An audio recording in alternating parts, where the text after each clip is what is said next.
Hey everybody, this is Hector with Gamehouse TCG. Last night we just had our Gamehouse Series tournament and came across this fella. His name is Felix Carrion. He's from the Bronx, and he's so graciously decided to, I asked him if he would be willing to give us a deck profile today. So Felix, what are you running today? I'm running TrapTrix All right, awesome, with a awesome. little bit of spice. A little bit of spec. How long have you been running TrapTrix? I've been running like different TrapTrix variants since like Bougian format. So Ooh, that's a long six time. 6 years, give or take, probably more. All right, all right. So let's jump right into it and dope Matt right away. Oh, So, thank you, thank you.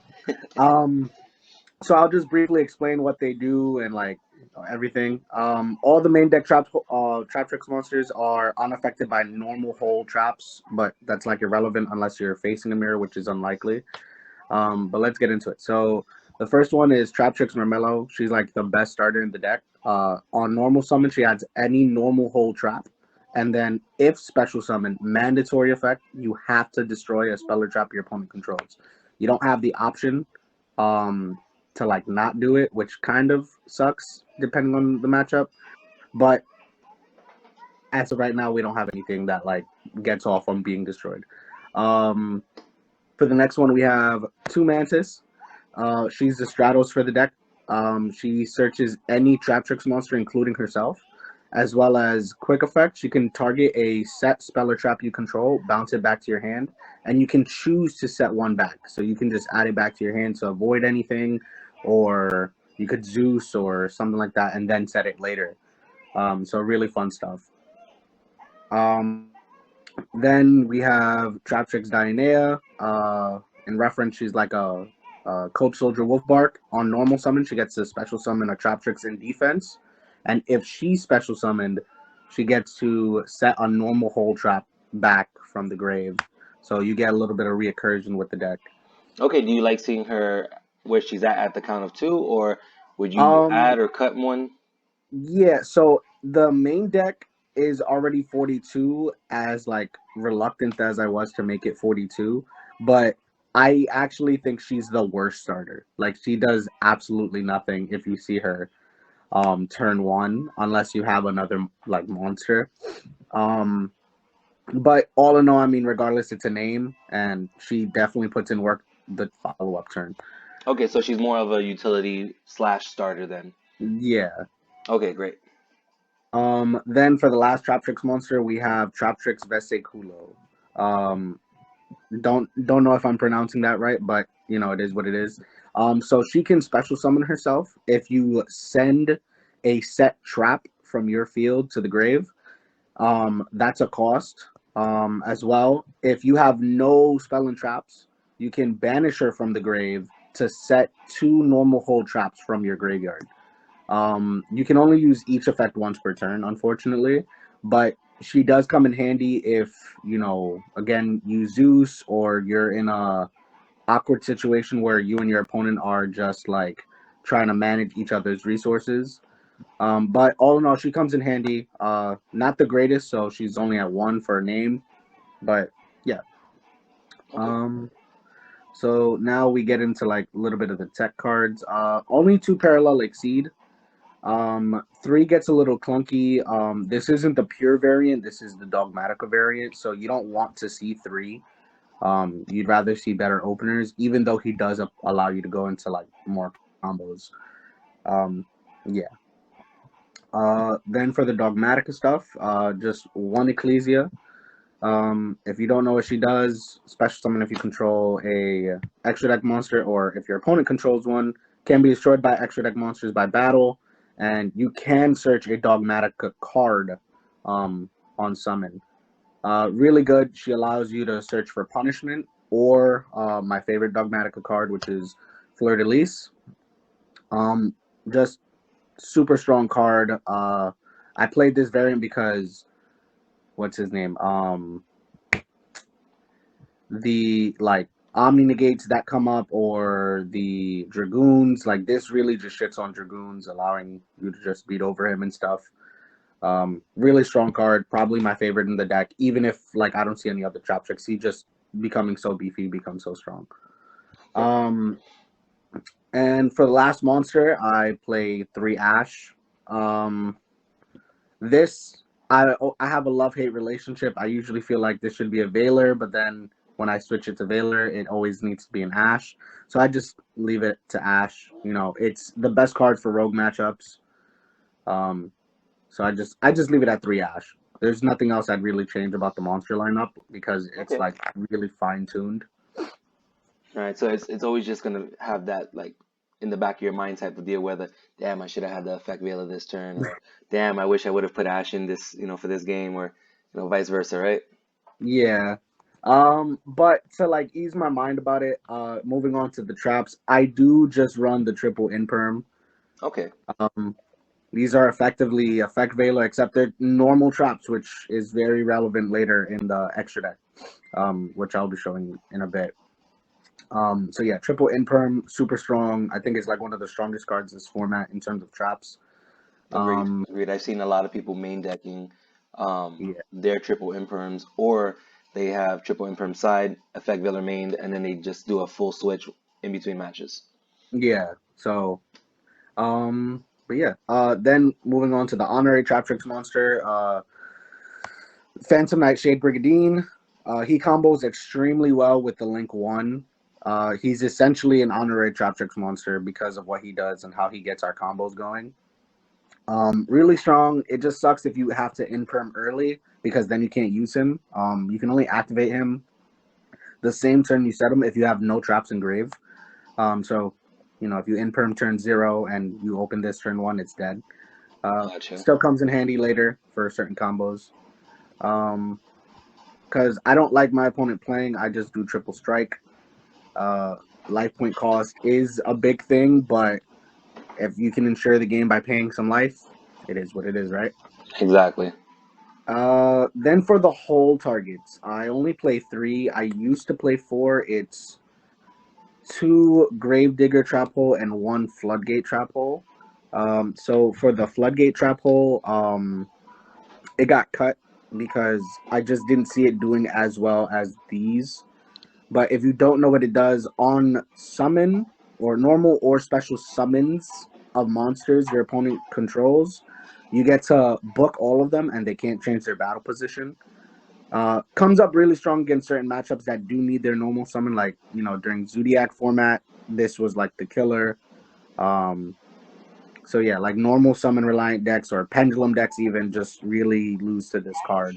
Okay. Um, then for the Gravedigger Trap Hole, it's like literally the bane of like hand traps, grave effects, banish effects, because it negates the effect, not the activation, and then it burns them for 2,000. Again, it causes a lot of great interactions with the extra deck. And the idea that you burn your opponent if they're playing strikes themselves, you're causing them to lose faster. It's a great card going into time because a lot of the time they forget the burn effect for whatever reason. So as long as you write it down, you basically got it. All right. Very, very interesting. Um, then I do 2 Torrential Tribute. I was running 3, but again, space was really tight. So I opted to do 2 of these because during the time or with the players I play against, I don't necessarily see a whole lot of opportunity to use this where it's like there's a benefit to me. You use this more like a last resort or if you have your link 1. Otherwise than that, like it's still a great card. It's just terrible against Diatron and V World because by the time you get to use these, they've already established like negates for it. Okay. So easy side out. For my favorite trap that I would run 3, but I always drew 2 in a hand is Ice Dragon Prison. By far, like the best trap. Everybody should be playing this card if they have the room for it. Just does everything you want. It outs Dragoons. It outs uh, Phoenix Enforcer. It outs a whole lot of like strong cards. It's non-targeting removal, and if anything, if you're pushing game, you can always just snatch your opponent's monster engrave and just swing with it. Then link it off and do stuff if they're not dead. Okay. Would you ever consider going 43 and adding the third one? Um, no. only No. because I'm like very big. Like I'm like a very like old school player in the mindset of if it's not 40, it's not consistent. So 42 like really grinds my gears, if you will. Okay. Um, and for the last trap is Dogmatic Punishment. Super strong card, especially when you have the link one. It allows you to apply so much pressure. Like with the link one, you get three destruction effects because you'd get this, the Natis that you send to the grave, and if need be, you can use it. The link one to special Mermello, which gets you another destruction. But yeah, very strong card. Don't need more than one because you only really need one normal trap search off your Ecclesia. If not, you're always going to search the Fleur de Lis instead. Okay. Um, so yeah, that's the trap lineup. Now for the spell lineup, it's fairly simple. Three Nadir Servant. Um, I main three because you only really need to resolve two, but again, you want to see the card. It gives you such strong openings. I only play one in one of each monster because this can just add them back from the grave. Okay, so So you have three types of recurrence. So essentially you're like running six. essentially, Yeah. um, so yeah, super strong card. Depending on the matchup, if used is going first, or if you use this first before anything else, you can just really bait out certain negates. And if they negate it, you can still go into your extra deck because Okay. it didn't resolve the surge. Now for like more consistency, Pot of Prosperity. Ooh, money Um, card. Mr. Fancy over there. Okay. so this card, honestly, before this came out, the deck struggled with consistency. This really helps. Like any back row oriented or control varianted deck should be running this over Extravagance because drawing two cards is cool, but then you're getting rid of your extra deck as well as you're not necessarily sure what you're going to be drawing into, while this allows you to add something. Even if your opponent knows what it's going to be for the next turn, like if it's an imperm or something, that's something you have to play around and keep in mind. Mm-hmm. Super strong card. I like it's like one of my favorite openers. It gives you anything that you need.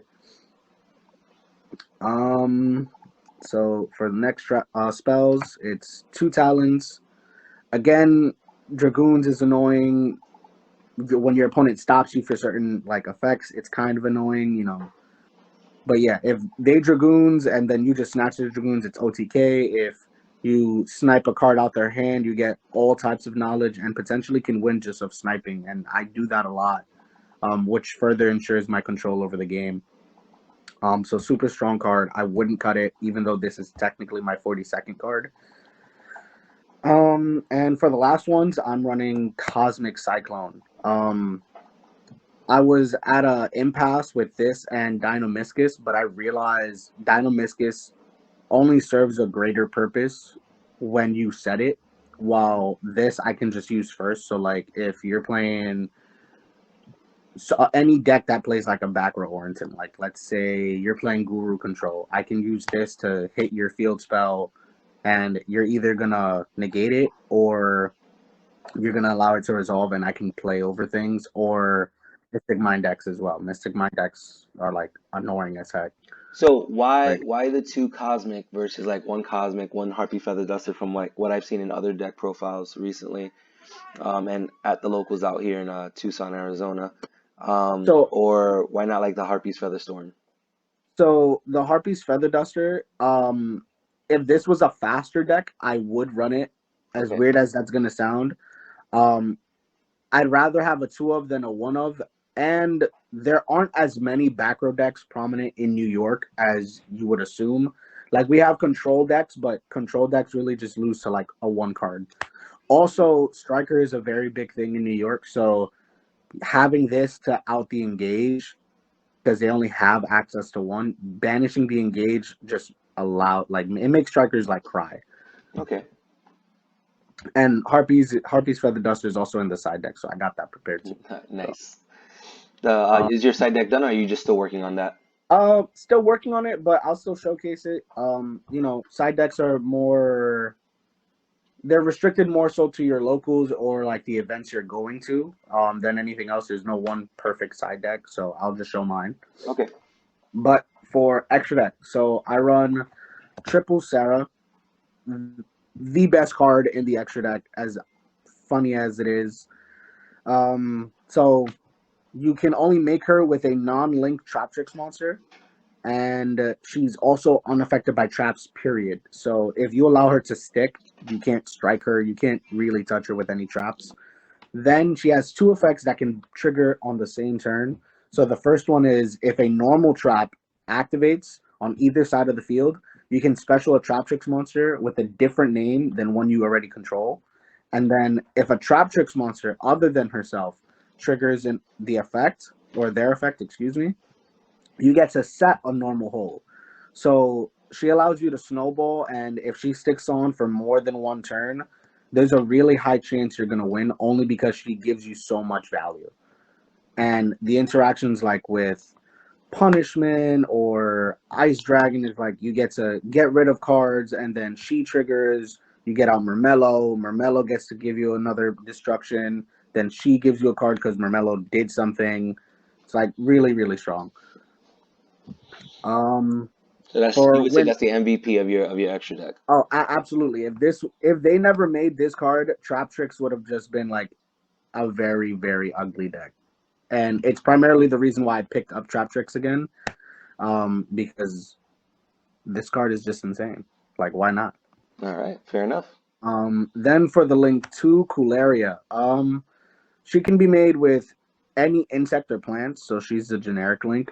She's not as strong as Sarah, and there's a lot of the times like I can make her, but I'm reluctant to lose the Sarah to make her. Excuse me. So she has some pretty interesting applications with the deck as well. So when you activate a normal hole trap, instead of it being sent to grave, she resets it. You can't use it again because that's not how traps work. But allowing you to keep your resources is really strong. And during the end phase, you get to special any TrapTrix in defense mode. So she allows you to use like your other TrapTrix monsters, like you get Dionea to reset your hole, you get Mermello again to destroy back row, Mantis probably to bounce something if you need it. But she's a win more card in the extra deck. She can be cut. I'm not sure for what, but she can be cut. She's usually one of the targets depending on the matchup that I banished. One Phoenix. Probably my favorite card right next to Sarah. The Every time I resolve him, it's always the co-link effect, destroy to draw, and he allows Sarah to stick because he makes it so she can't die by battle. So super, super cool, super good. Uh, I would be running the access code, but I got rid of it because I heard of the reprint. But this should be an access code, but you can make Boral Sword. If you're able to go into either of those two cards, this or access code, you're already winning the game. So this is just a win more option. Okay. So this can generally be anything, but it should be access. Could you go over that again? It looks like your signal dropped a little bit. Oh, I'm sorry about that. Yeah, no worries, no So worries. TrapTrix or Rafflesia, she is like really one of my favorite Exceed monsters in this deck, especially if you're going first. She's like one of the best Exceeds to make outside of Time Thief or Doer. So while she has material, she's unaffected by traps. And continuous effect is other TrapTrix monsters can be destroyed by battle or card effects or targeted. So she makes it so you can't get Veilered if you establish her and they don't Veiler you sooner for whatever reason. But as well, she makes it so you are Nibiru proof because she can copy the effect of any normal hole from the deck by sending it and detaching if the activation is appropriate. So if your opponent activates Nibiru, you can send Gravedigger Trap Hole, negate them, burn them for 2, and then Sarah will trigger to set a hole from the deck. So you get a lot of great things because of this. This card got only better because of Gravedigger Trap Hole. Okay, great. Then for another target, I usually summon this. This is TrapTrix Morales. She is really strong against slow matchups. Primarily because slow matchups enjoy back row like I do.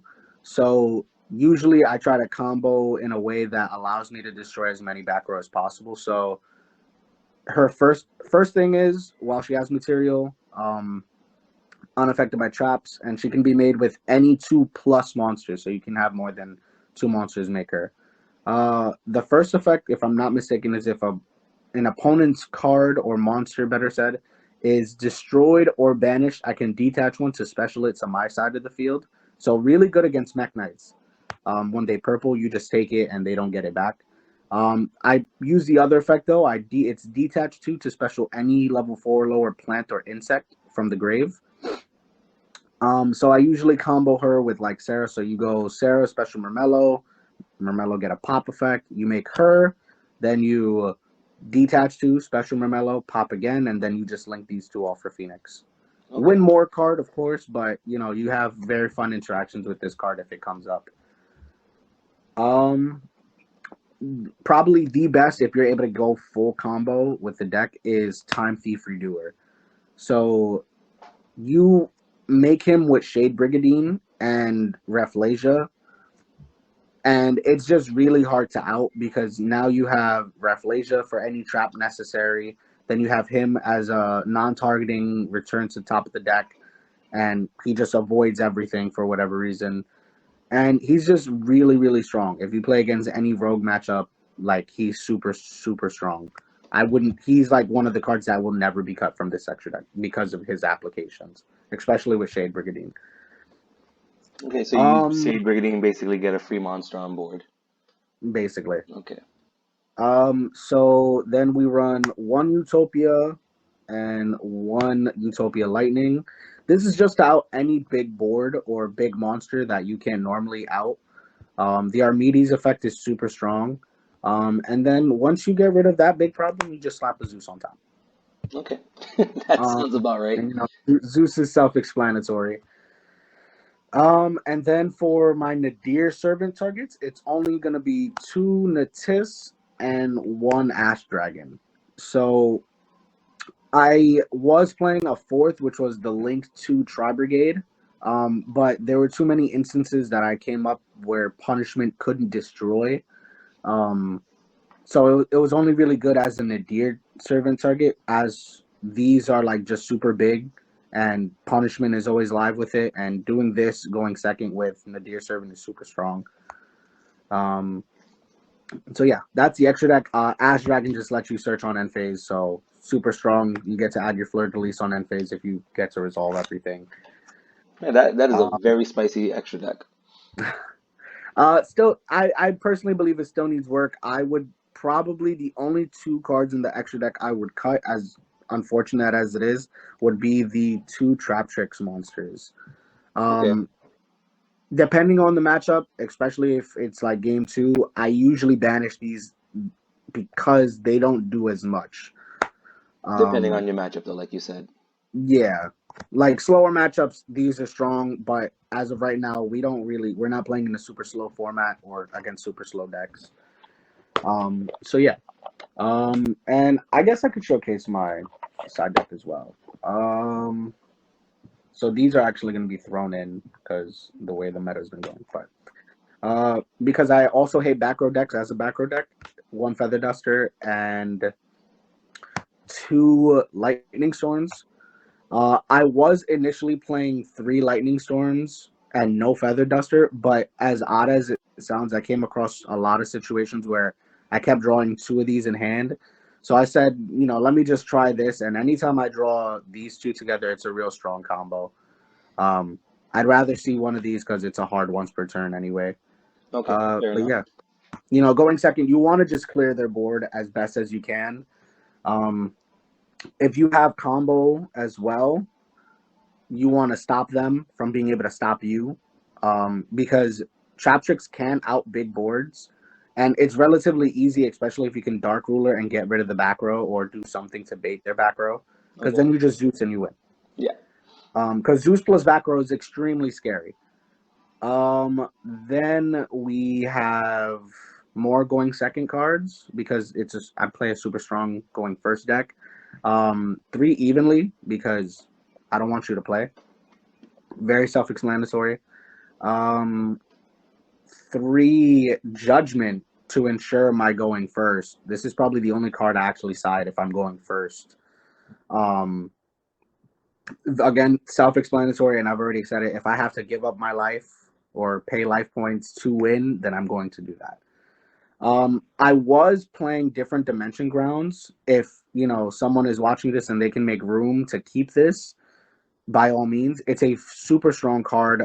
Really good against V World, really good against Dytron, like a whole bunch of decks. It's really strong against. Even against um Soul Sword, this card is really strong. They actually really need their graveyard a lot more than they think for their recursion. So, but this card is getting cut for the dimensional barrier. This card is like extremely strong. This one, There it's it is. only That's what I was looking for. yeah. So these are technically supposed to be these. Um, this just like really stops a lot of deck. Like it stops Soul Sword. The only deck it doesn't technically hurt are like link oriented decks. So like Dragon Links or Sky Striker. Like this does nothing, but it's irrelevant to those decks anyway. But this card is just super strong. It's like super meta defying. And you almost anytime on activation, you really don't care about anything else. As well, even if you do call Exceed, if you have a Rafflesia with 2 materials, you can still use her effect because she's unaffected by traps. Um, so those are little interactions that we have with this deck with this card. If anything, you could always try to find room for TrapTrix just so you could set this back on board.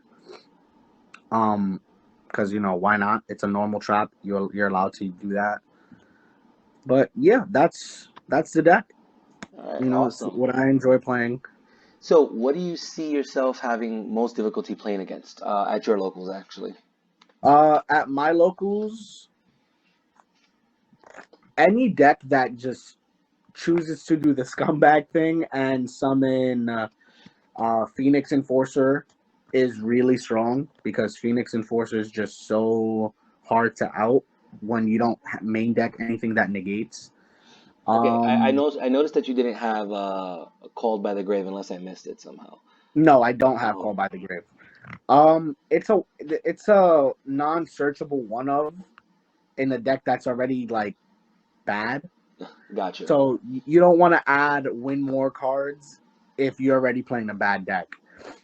Okay, fair enough. Um, but yeah, Phoenix Enforcer is relatively hard, and so is Dragoons if people are still playing that. But again, that's why you go for the dogmatic route. You're able to play around that. Um, honestly, I think the hardest card, if I don't see the imperm, is really Winda. Winda is like by far the hardest card to like out because Winda just doesn't allow me to play, whereas at least the other like cards, like boss monsters, Hmm. still allow me to play even if they're omni negates.